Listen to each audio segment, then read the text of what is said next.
Welcome back to the Tomahawk. I'm Mike. This is Matt. We've got two games to talk about today. The series versus Columbus, which was first one was a multi-goal shootout affair, and the second game was much more tighter. Let's start with game one. Would they win that 6-5? 6-5 shootout. 6-5 shootout. Yeah. So don't let the score take away from the performance of the goalies, because they actually did play pretty well, but there was some really good play by both teams. Notably, I will say that Lankinen let by a couple, I would say a couple bad plays, but not many bad goals. He's trying to play the puck. He doesn't look like a very good puck handler. It's definitely something of his game that he definitely needs to work on. But other than that, the penalty kill was horrendous in that game too. I believe they surrendered 3 goals. So if they could have tightened it up a little bit, it would have been a blowout for the Hawks. And tight play by a lot of players, and obviously Patrick Kane has been playing phenomenal. I can't really say enough about him. You know, playing back and forth. And actually, they had an interview with Colliton, and he was talking about head coach Colliton. He was talking about Kane's play away from the puck, and he says that Kane is telling other players, trying to push and lead other players to play more away from the puck, because it creates opportunities for them offensively. Obviously, like it did for him. I'll get to that later.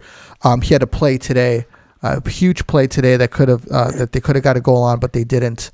And but what do you think about Kane's play, man, back and forth? Hart Trophy. He's been the best player in the Central, best player to his team. If we didn't have Kane, we wouldn't be as high as we are. Obviously, he's 4 points. Big points, and tonight, another big goal, and I think he's the reason why we're winning these games, and it's rubbing off on these youngsters. Yeah, it is, and even comparing these two games, the first game being 11 goals, and then this game they won 2-0, and it seemed like the first period was all Columbus. I think the Blackhawks only had 3 shots in the first period. Second period they had 15 shots, I believe, 15-4, and then they finally scored by a Kane goal in the third period, about 10 minutes in, and then and they didn't have any costly penalties tonight as well. So it seems like they locked up the game tonight.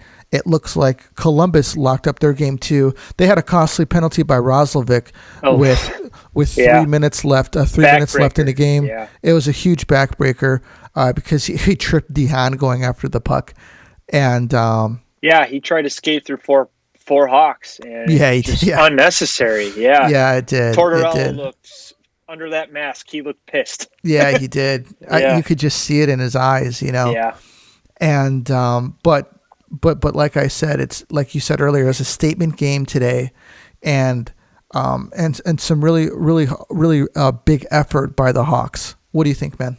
Yeah, great goaltending from your backup, I guess you could say, Subban. I mean, anytime a guy sits tonight. Yeah, he sits that long and gets thrown in.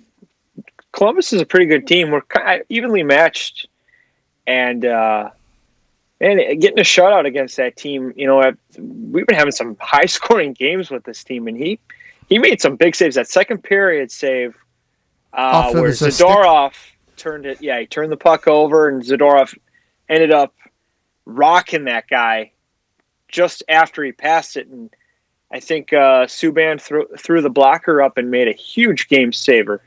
Yeah, he did. He played incredibly well. I'd like to.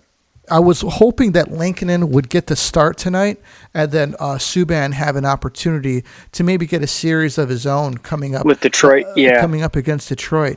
But getting him in, I guess. I mean, I understand it. He has been sitting for quite a while, but I would have liked to have seen him come out for 2 games straight. How do you think Delia feels, man? I mean, this has got to be tough, you know? Yeah, he had an opportunity. He had an opportunity, and he did just as bad as Subban did. Yeah. The problem is that Lankinen came in, and he just looks so much more poised in net.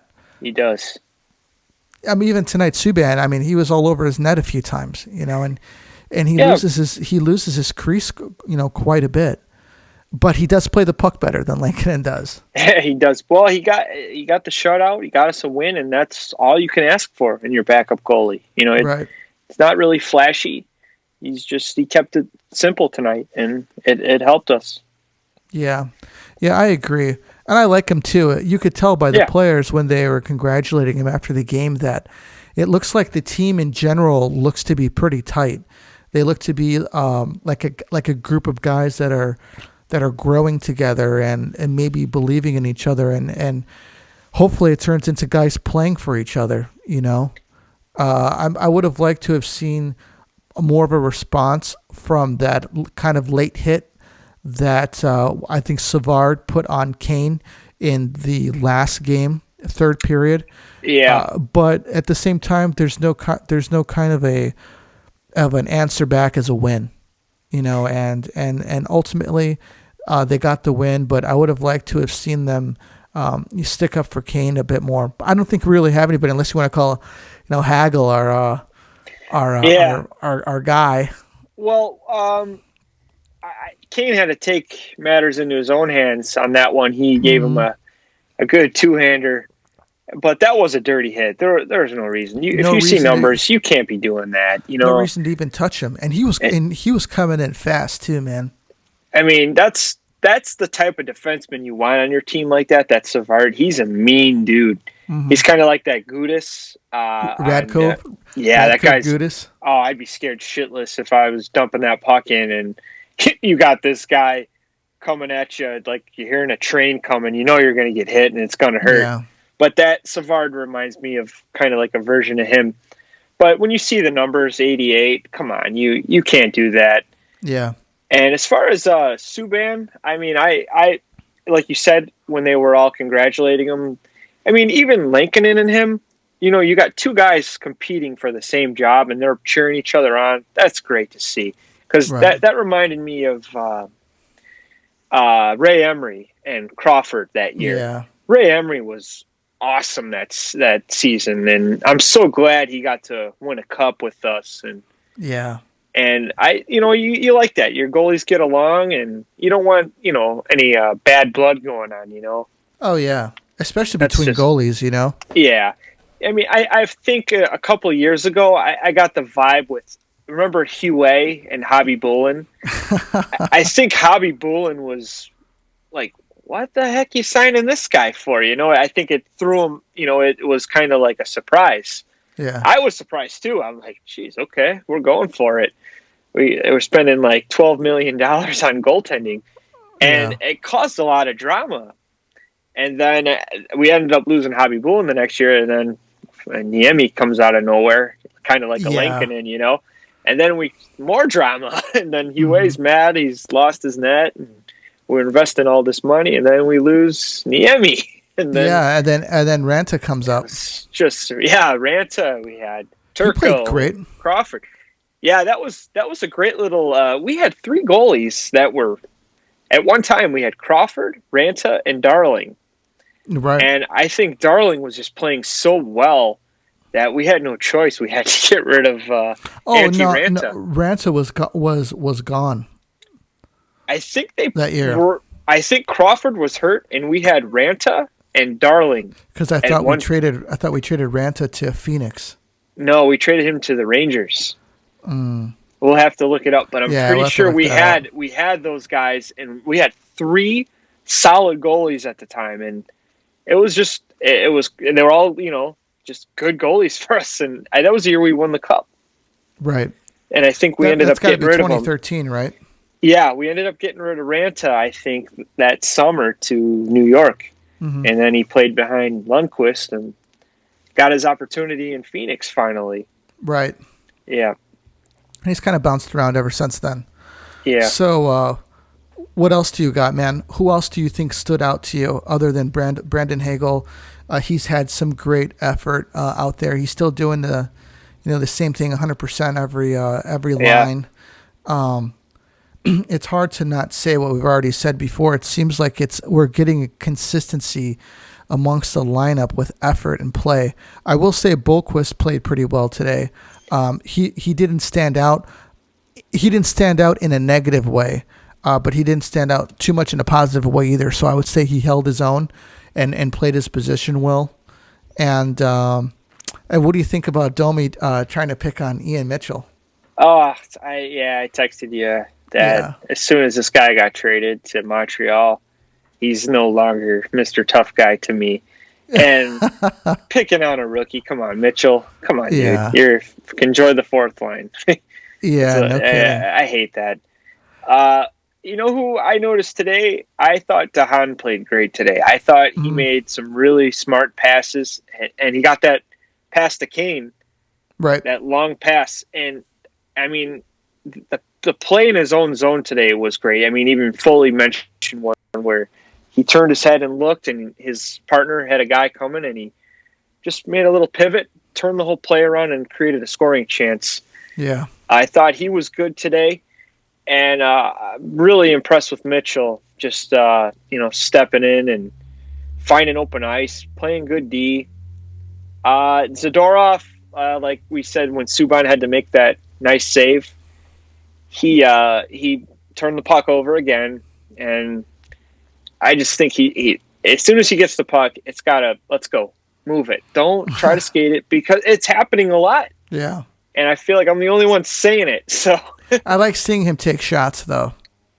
I like seeing him hit, too. And he ended up killing the guy, but the pass was already made, and thank God Subban threw that blocker up. Yeah. I think the defensive play really shored up in the second game compared to the first game. Yeah. And Carpenter's been playing pretty decent as well. I was going to say that fourth line, and Carpenter, for the price of this guy, he should be re-signed for at least another 2 years because it's hard to find a guy that commits well with penalty killing. And I think our last penalty killer that was awesome was Frolik. Yeah. And I mean, we ended up losing him because he wanted more money, but Frolik had more offense in him. Mm-hmm. But I think Carpenter is kind of like a veteran on this team. He's got, I think, 200 games played, they said. Oh, wow. Or was it 3? I mean, that's a lot compared to these rookies we got. They're just, they're under 50, games under in. 20. Yeah. So I think that's huge for his price. He plays pretty hard every shift too, like a Hagel. I mean, he's not as fast, but he gives it his all, and it's good to see guys like that. Yeah, it is. I like the fourth line. So do I. And I'd like to see Kurashev looks like he's trying to break through, but I think that he has a lot of positives. Yeah, Kurashev had some nice passes. From Kane to him, they were just bouncing on him. The last second he'd get possession, it would hop over a stick, and I'm like, oh man, this kid he's so close, and he's skating well too. He's finding open lanes, and he's another hustler. I think even Suter looked pretty good tonight too. He was kind of finding the puck, and the one thing I wanted to say about Columbus. I didn't notice Patrick Laine tonight. Was he scratched? No, he was playing. I saw him, Oh, but he wasn't too much of a difference maker tonight. I honestly didn't hear his name once. It's like he was a ghost. I noticed Foligno a lot today. I did. For a guy his age, he hustles too, and he's diving and stopping guys from shooting. He works hard. He's a good leader for those guys. He is underrated. I noticed Foligno a lot too. And I noticed Laine at the beginning of the game, and as the game went on, he kind of just disappeared a little bit. I think he had a couple shots on goal. Yeah, I hope he doesn't get benched. I mean, the guy's been good. He's been scoring a lot of goals for these guys. I mean, he's not going to score every game. Yeah, but seems like he's on a short leash with Torts. Yeah, about his two-way play.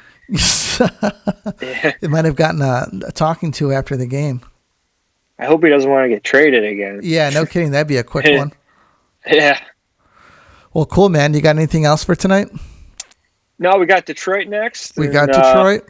Hopefully Kaner gets that 400 and push on to the next 500. That'd be awesome. Yeah, man, it would be. That'd be great. That's a guaranteed sealed Hall of Fame, even though he's pretty much guaranteed now. He's guaranteed now. Usually that club, you're in the next year. Yeah. The Hawks have Detroit coming up, which is going to be big. That's going to be a Saturday-Sunday game. There's no break in between these two games. And then after that, they've got Tampa. And and we're really going to see what's up when they play Tampa this time. Yeah, these are very important points. These are must wins. We're probably going to see Subban again, probably the second game. Just unless, some goalies like to play back to back, but you don't want to risk injury. Yeah. When it depends. It depends on the goalie, I guess. I know Marty Brodeur used to play back to back Lundqvist, Luongo, and they want to be in there. Yeah. Yeah. So those are the games to look out for. They're coming up within the next week. And no word on Taves yet. No word on Siebes. So nothing on the injury front yet. But all we could do is really just hope for the best for these guys. I heard Kirby Dach is making progress, but he's only skating and he's not doing anything with his hand, which is obviously the right call. And hopefully these guys can get healthy soon, and we'll take it from there, at least from the injury front. So we will be putting out another one coming out next Sunday or Monday on the we'll have to do it Sunday because that's the last game. So everyone stay tuned. We've got more coming for you. Keep watching the Hawks. Keep rooting them on. And this is all that we got for you tonight. This is Mike and Matt. We're out.